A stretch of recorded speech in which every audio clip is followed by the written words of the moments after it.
Private travels యాజమాన్యం నిర్లక్ష్యం కారణంగా ప్రయాణికులు సుమారు 5 గంటల పాటు నరకయాతన అనుభవించారు. తిరుపతి నుంచి హైదరాబాద్ వెళ్తున్న బస్సు అర్ధరాత్రి నడు రోడ్డుపై ఆగిపోవడంతో మహిళలు, చిన్నారులతో సహా 36 మంది తీవ్ర ఇబ్బందులకు గురయ్యారు. ఈ ఘటన బాపట్ల జిల్లాలో చోటు చేసుకుంది. పోలీసులు అందించిన వివరాల ప్రకారం బి కావేరీ ట్రావెల్స్ చెందిన బస్సు 36 మంది ప్రయాణికులతో తిరుపతి నుంచి హైదరాబాద్కు బయలుదేరింది. శనివారం అర్ధరాత్రి దాటిన తర్వాత సంతమాగులూరు మండలం ఏల్చూరు వద్దకు రాగానే బస్సులో సాంకేతిక లోపం తలెత్తింది.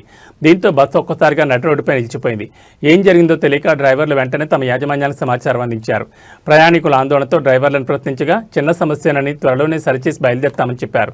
సమస్య పరిష్కారం కాకపోతే మరో బస్సును ఏర్పాటు చేస్తామని నచ్చ చెప్పారు. దీంతో ప్రయాణికులు బస్సులోనే నిద్రకు ఉపక్రమించారు. అయితే గంటలు గడుస్తున్నా బస్సు కదలలేదు. ప్రత్యామ్నాయ ఏర్పాట్లు కూడా చేయలేదు.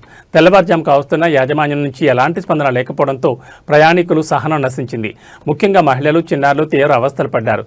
చేసేదేమీ లేక చివరకు పోలీసులకు సమాచారం అందించారు. వెంటనే ఘటనా స్థలానికి చేరుకున్న పోలీసులు ట్రావెల్స్ యాజమాన్యంతో మాట్లాడి ప్రయాణికులను వేర్వేరు బస్సుల్లో వారి గమ్యస్థానాలకు పంపించారు. బాధితులకు టికెట్ ఛార్జీలను వాపసు ఇప్పిస్తామని పోలీసులు హామీ ఇవ్వడంతో ప్రయాణికులు ఊపిరి పీల్చుకున్నారు.